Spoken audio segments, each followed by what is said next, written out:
Algo sem precedentes está acontecendo nos bastidores do Vaticano, e quase ninguém do lado de fora compreende a magnitude disso.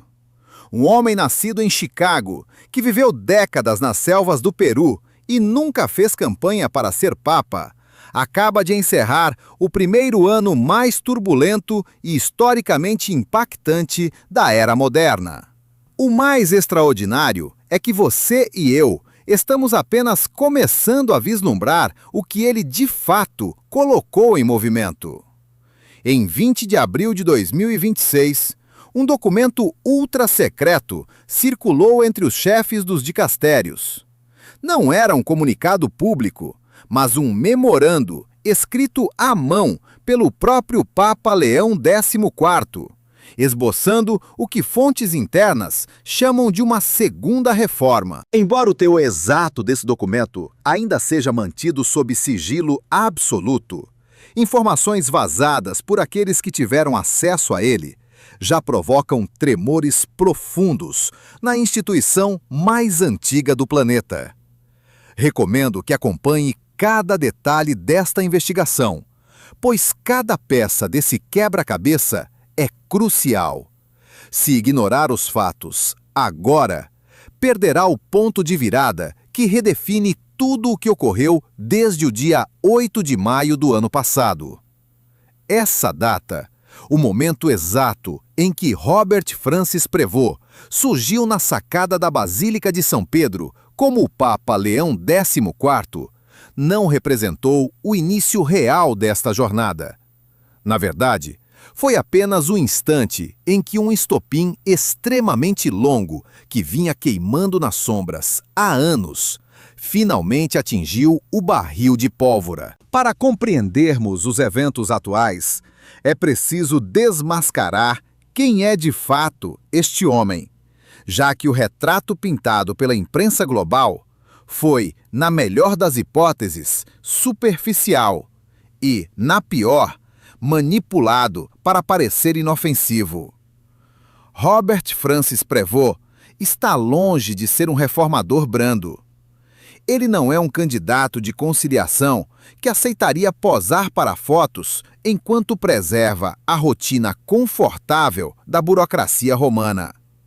Os cardeais que votaram nele sabiam exatamente o que estavam escolhendo, ou, pelo menos, achavam que sabiam. Prévost trabalhou por mais de 2 décadas no Peru, longe dos casarões coloniais de Lima. Ele viveu em Chiclayo, em áreas esquecidas, onde a Igreja Católica era a única barreira entre as famílias necessitadas e o total abandono por parte do Estado. Naquelas terras ávidas, ele aprendeu a agir sem recursos financeiros, sem apoio burocrático e sem a condescendência de esperar por autorizações superiores. Ele tomava decisões drásticas, colocava-as em prática e assumia as consequências. Essa vivência não o tornou imprudente, mas sim alguém que rejeita a ideia de que a hesitação equivale à sabedoria. Quando ele entrou na Capela Sistina em maio de 2025, já controlava o dicastério para os bispos, um dos cargos mais influentes de Roma, visto que essa repartição dita quem assume as dioceses em todo o globo. Ele fora colocado ali pelo Papa Francisco 2 anos antes, uma nomeação que intrigou analistas da época. Afinal, um norte-americano naquele posto estratégico era algo raro. Aquela escolha fora incomum e altamente estratégica. Tratava-se de uma preparação silenciosa que o Papa Francisco nunca explicou em público, mas que Prévost compreendeu de imediato. Eis o fator crucial que diferencia o primeiro ano de Leão XIV de qualquer outro pontífice recente. Ele não desperdiçou os primeiros 12 meses adaptando-se ao cargo. O novo Papa assumiu a cátedra sabendo exatamente o que pretendia fazer e agiu em poucas semanas. O Papa João Paulo II, por mais histórico que tenha sido seu legado, dedicou seu primeiro ano a viagens e à diplomacia internacional. Já Bento XVI gastou boa parte do seu início lidando com a imensa sombra e as expectativas deixadas por seu antecessor polonês. O próprio Papa Francisco, antecessor direto de Leão XIV, focou seu período inicial em combater os excessos simbólicos do Vaticano. Embora as reformas estruturais profundas tenham caminhado a passos lentos e inconclusivos. Leão XIV, contudo, adotou um ritmo implacável. Nos primeiros 30 dias de governo, ele removeu 3 altos funcionários dos órgãos de controle financeiro da Santa Sé. Ordenou uma auditoria severa em todos os processos canônicos paralisados há mais de 5 anos.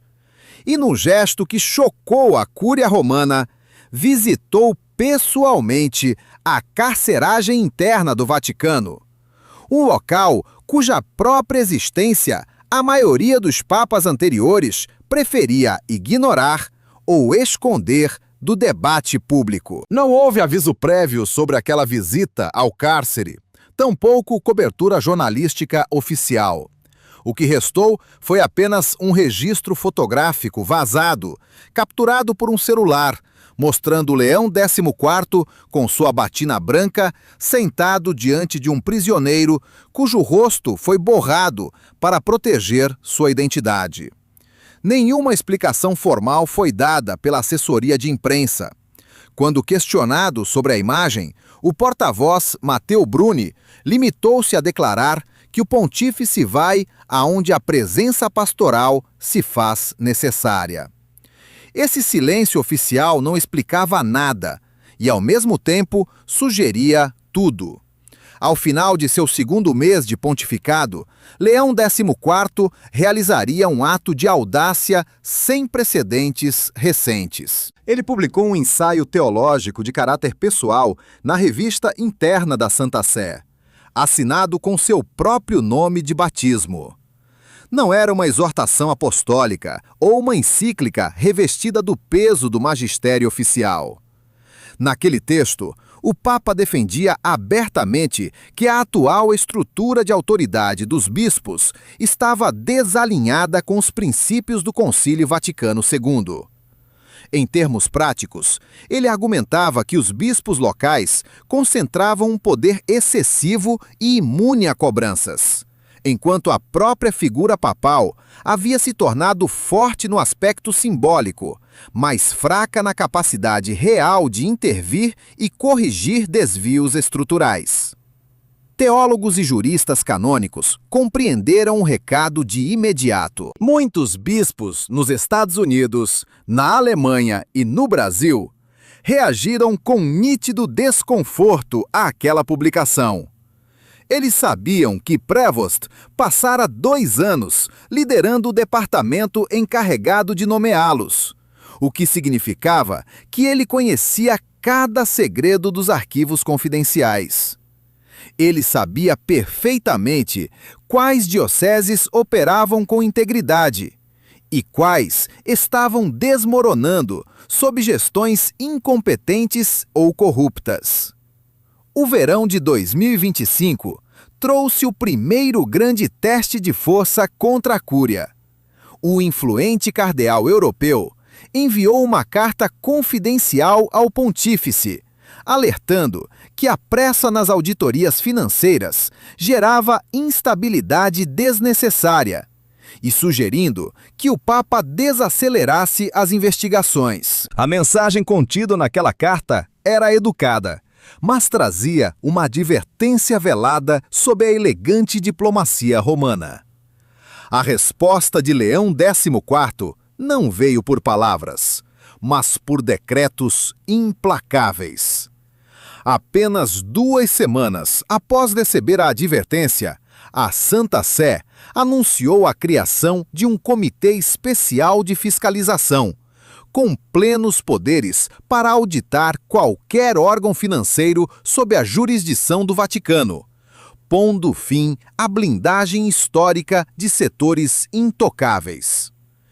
Esse comitê recebeu um mandato de 12 meses e foi composto por especialistas externos que nunca haviam feito carreira no clero. Foi o equivalente institucional a instalar câmeras de alta segurança em todas as salas e exibir o monitor de controle para todos. O recado foi recebido em cheio. A oposição interna, longe de recuar, recolheu-se estrategicamente em um silêncio muito mais perigoso do que a rebeldia explícita. A resistência infiltrou-se nas sombras das redes de influência que operam nos palácios romanos há séculos, manifestando-se em fofocas de corredor, vazamentos calculados para jornalistas aliados e no boicote silencioso que paralisa gestões sem que ninguém precise se expor. Era esse o ambiente hostil que Leão XIV enfrentava quando o outono de 2025 se aproximou. E é exatamente este cenário de sabotagem oculta que você precisa compreender para decifrar a reviravolta dramática que estava prestes a ocorrer em outubro. Na segunda semana de outubro de 2025, um comunicado oficial da Santa Sé confirmou que uma nova Assembleia Extraordinária seria convocada para março de 2026.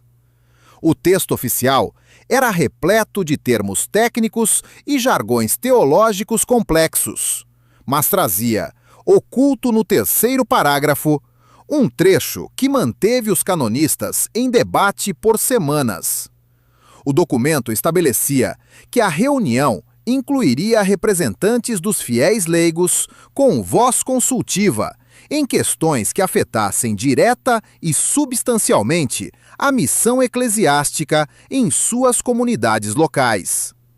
Embora todos soubessem que voto consultivo não tem poder deliberativo, aquela pequena brecha jurídica acendeu o alerta geral. A expressão que mencionava o que de fato afeta direta e substancialmente a missão não possuía um precedente canônico claro, servindo como uma verdadeira porta aberta para mudanças profundas. Leão XIV, cujo doutorado versava justamente sobre a relação entre poder e prestação de contas na Igreja, sabia perfeitamente o impacto que causaria ao escolher tais palavras. Em dezembro, a ala conservadora reagiu com veemência. Um extenso artigo anônimo, atribuído a intelectuais ligados à cúria tradicionalista, acusou o pontífice de usar a ambiguidade estrutural como tática para embutir conceitos vagos que, mais tarde, permitiriam alterações doutrinárias sem o devido crivo da tradição teológica. Aquela análise detalhada não passava de uma crítica extremamente refinada. No entanto, por trás daquele tom de denúncia, o texto descrevia com precisão cirúrgica a estratégia do Vaticano, algo que o próprio Papa Leão XIV provavelmente receberia como um verdadeiro elogio. Publicamente, o pontífice preferiu o silêncio absoluto. Mas hoje, você e eu vamos olhar mais de perto o que aconteceu em janeiro de 2026. Longe dos holofotes, ele organizou audiências privadas que deixaram os participantes perplexos.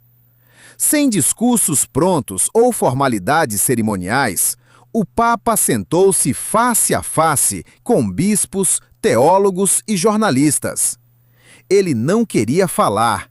Queria fazer perguntas longas, diretas e desconfortáveis sobre a real situação de cada diocese. Uma das jornalistas que participou de um desses encontros secretos relatou o ocorrido com extrema cautela em seus textos para não perder o acesso ao círculo íntimo do poder. Ela descreveu a experiência como algo profundamente desorientador, mas no melhor sentido possível. Sua expectativa era entrevistar o líder da Igreja Católica, mas o que aconteceu foi exatamente o oposto. Ela se viu no papel de entrevistada, respondendo a questionamentos minuciosos de um homem obstinado em obter informações reais que ele sentia que lhe faltavam. Essa fome intelectual genuína e a total recusa em simular uma certeza que não possui tornam Leão XIV uma figura quase impossível de ser rotulada pelos analistas tradicionais da Santa Sé. Enquadrar o atual pontífice nos moldes políticos tradicionais é um erro crasso. Ele não se alinha ao liberalismo secular e tampouco se encaixa no conservadorismo que divide as alas da própria Igreja. Leão XIV é uma incógnita sem rótulos fáceis, o que torna sua oposição tão difícil quanto sua defesa cega. Em fevereiro de 2026, ele tomou uma decisão drástica que passou quase despercebida pela imprensa mundial, devido aos termos técnicos burocráticos. O Papa reestruturou por completo a Comissão Pontifícia para a Proteção de Menores. Criado em 2014, esse órgão sempre teve uma atuação meramente simbólica, mas o novo decreto papal mudou drasticamente o tabuleiro do poder romano. Até então, o papel da comissão era limitado a aconselhar, sugerir e publicar relatórios sem força de lei. O órgão não tinha poder para obrigar as dioceses a seguirem suas diretrizes, nem podia exigir acesso a documentos confidenciais sem consentimento prévio. Sob as ordens do novo decreto de Leão XIV, no entanto, as regras do jogo mudaram. Agora, a comissão tem o poder de encaminhar denúncias diretamente ao Dicastério para a Doutrina da Fé e exigir a entrega de provas em todo o território sob jurisdição do Vaticano. Mais importante ainda, eles podem publicar investigações de forma independente, sem censura prévia da Cúria. Essa última cláusula foi o verdadeiro terremoto nos bastidores. A revisão prévia funcionou por décadas como um filtro silencioso, garantindo que nenhum escândalo capaz de arranhar a imagem da Igreja viesse a público sem antes ser suavizado. Ao extinguir esse mecanismo sem alarde, o pontífice desarmou a ala tradicionalista em um momento de distração geral da opinião pública. Fontes internas relatam que a reação na Cúria Romana foi violenta, embora mantida sob absoluto sigilo. O pânico nos corredores do Vaticano tem uma explicação clara. A nova regra não serve apenas para fiscalizar o futuro, mas abre uma brecha perigosa para reabrir investigações arquivadas do passado. Trata-se de processos polêmicos que figuras influentes fariam de tudo para manter enterrados. Preste muita atenção neste ponto, pois é aqui que você e eu entramos na parte mais intrigante de nossa investigação. O controverso memorando de 20 de abril de 2026, escrito há apenas 3 dias, precisa ser analisado sob essa ótica de disputa de poder. O manuscrito original possui cerca de 14 páginas e se estrutura em 3 eixos principais de argumentação. O primeiro argumento aborda diretamente a delicada relação entre a autoridade doutrinária e a responsabilidade administrativa dos clérigos. Pelo que as investigações apontam, o Papa Leão XIV aprofundou as teses de seu ensaio anterior, aplicando-as de forma cirúrgica e implacável à realidade burocrática da Santa Sé. A segunda proposta do documento prevê a criação de um órgão permanente inédito na história da Igreja, com plenos poderes para fiscalizar as nomeações de bispos em todo o mundo. Essa entidade emitiria decisões obrigatórias e não meros conselhos, caso uma nomeação se mostrasse um fracasso absoluto. Mas é o terceiro ponto que tem gerado as reações mais furiosas nos bastidores do poder romano. Ele propõe redefinir de maneira drástica a subordinação de universidades e seminários católicos à alta hierarquia clerical. Até o momento, nenhuma das nossas fontes que tiveram acesso ao manuscrito aceitou revelar os detalhes desse trecho sob gravação, temendo represálias imediatas de seus superiores. Várias fontes de alto escalão confirmam a existência do texto e afirmam que suas ideias são visionárias ou catastróficas, dependendo da visão que cada um tem sobre a real missão da Igreja no mundo. Essa definição ambígua tem dominado as conversas reservadas entre analistas do Vaticano nas últimas 72 horas. Ela ilustra com perfeição a essência deste pontificado tão atípico. Leão XIV não perdeu tempo tentando costurar consensos políticos em seu primeiro ano de mandato. Em vez disso, ele tomou decisões drásticas, de forma unilateral, e depois observou quem reagia e como, usando o desespero de seus opositores para mapear com precisão os verdadeiros focos de resistência na Cúria. Trata-se de uma tática extremamente ousada, que exige uma autoconfiança inabalável e uma resiliência de ferro para governar sem nenhum apoio da velha guarda. Contudo, os riscos envolvidos são imensos. A Igreja Católica não é uma empresa de tecnologia moderna, e as engrenagens de sabotagem da Cúria Romana são milenares, pacientes e sofisticadas, a ponto de desafiar até o mais brilhante dos pontífices. Neste exato momento, clérigos influentes operam nas sombras para atrasar, desviar ou simplesmente engavetar as reformas anunciadas por Leão XIV. Eles sabem que uma rebelião aberta seria um suicídio político e teológico. Por isso, escolheram agir de maneira muito mais sutil. A estratégia desses opositores consiste em criar entraves burocráticos intermináveis e manipular vazamentos de informações cruciais para a imprensa. Eles alimentam comentaristas e jornalistas de confiança com narrativas que pintam as novas medidas do Papa como perigosas ou puramente ingênuas.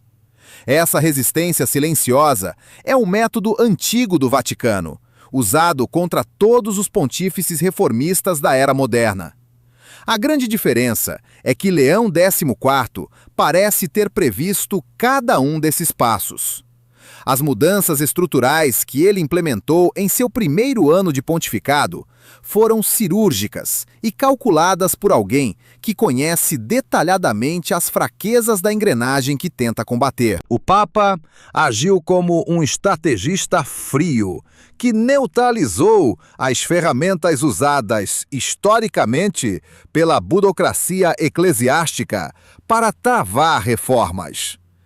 Se essas ações foram suficientes ou rápidas o bastante, é o dilema que definirá os rumos de seu segundo ano de governo.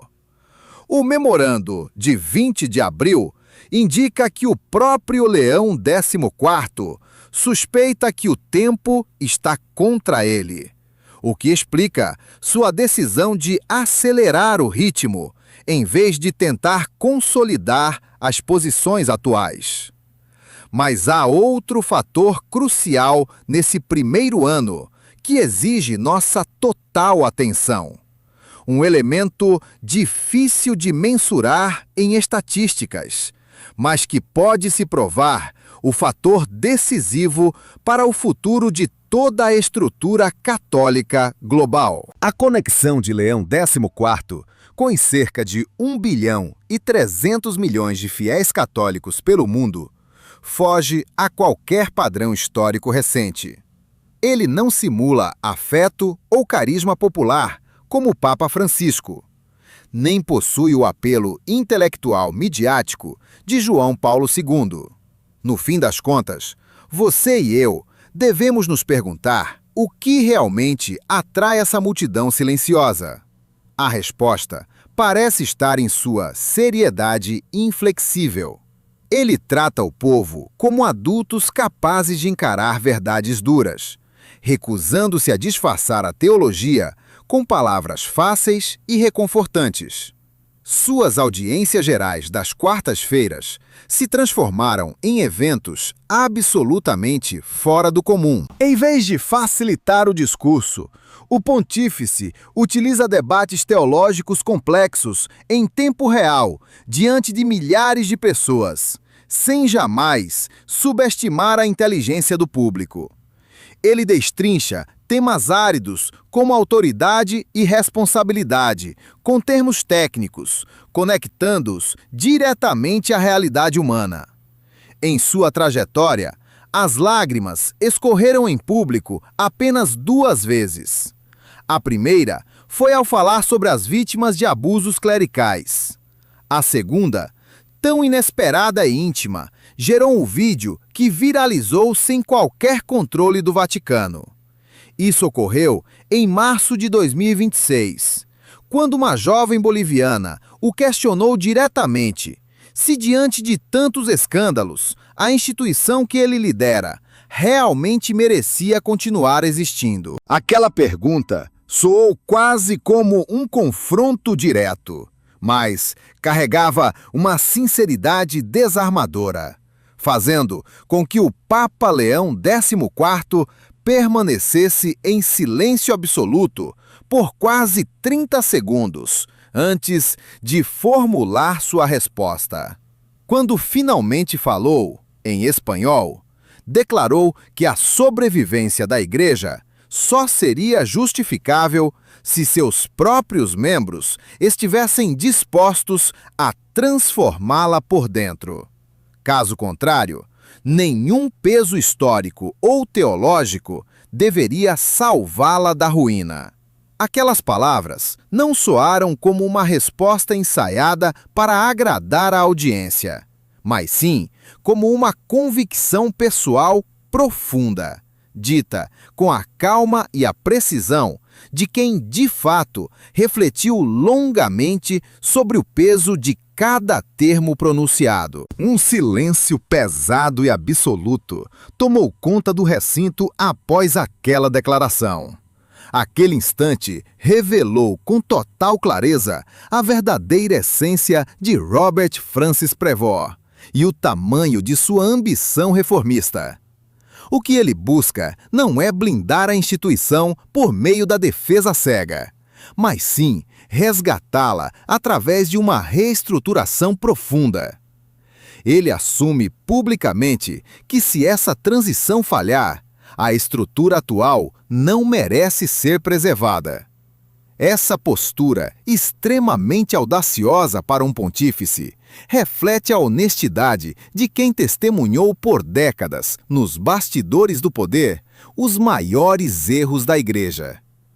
Há 3 dias, ele condensou essa visão em 14 páginas, escritas à mão, enviando-as diretamente à cúpula, que decidirá o futuro de sua proposta. O destino desse manifesto e a reação das forças internas da Igreja ainda permanecem uma incógnita profunda. Você e eu sabemos que a velha guarda do Vaticano pode articular uma resistência silenciosa que o Papa Leão XIV talvez não consiga prever ou neutralizar. Também não há garantias se o segundo ano deste pontificado manterá o ritmo avassalador do primeiro, que abalou as estruturas de quem se acomodara na rotina tradicional católica. No entanto, uma certeza emerge após 12 meses de gestão. Os cardeais que se reuniram na Capela Sistina em maio de 2025 e escolheram Robert Francis Prevost como o 267º sucessor de Pedro, definitivamente não elegeram um mero administrador temporário. É provável que o Colégio de Cardeais acreditasse estar elegendo um burocrata habilidoso, alguém com carisma pastoral moderado e a dose exata de reformismo para acalmar a ala progressista sem assustar os conservadores. Mas, se esse era o plano, o erro de cálculo entrará para os anais da história eclesiástica.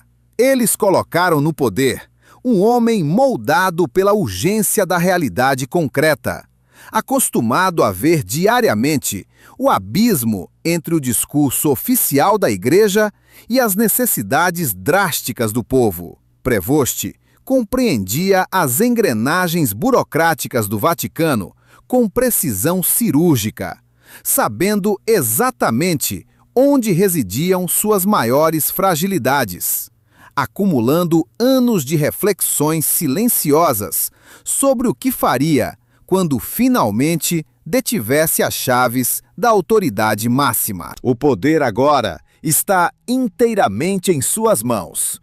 E após 12 meses de preparação, o documento de 14 páginas enviado à Cúria é o sinal inequívoco de que o primeiro ano foi apenas um breve aquecimento para o que está por vir. Com o início desta nova etapa, fica claro que a aparente lentidão das reformas é uma estratégia friamente calculada. Cada passo ocorre no tempo exato para consolidar mudanças profundas, antes que as forças opositoras consigam se articular e contra-atacar. O pontífice assimilou essa dinâmica de ação rápida durante sua vivência no Peru, onde aprendeu que a hesitação institucional nunca é cobrada dos burocratas, mas sim das populações marginalizadas, que dependiam de um amparo real e imediato. O aprendizado do passado permanece vivo nas decisões do pontífice, e o Vaticano agora se vê liderado por alguém que avalia o sucesso não pela calmaria interna, mas pelo impacto real das mudanças. O desenrolar dos fatos determinará se este período será lembrado como o início de uma reforma histórica ou como o teste definitivo da capacidade de renovação da Igreja. A verdade é que a história está longe de terminar. Recomendo que você continue acompanhando nosso canal de perto, pois as revelações desse dossiê de 14 páginas serão detalhadas em breve e analisaremos minuciosamente cada desdobramento que moldará o futuro da fé global. Se você ainda não se inscreveu, faça isso agora, pois os próximos passos serão incrivelmente velozes.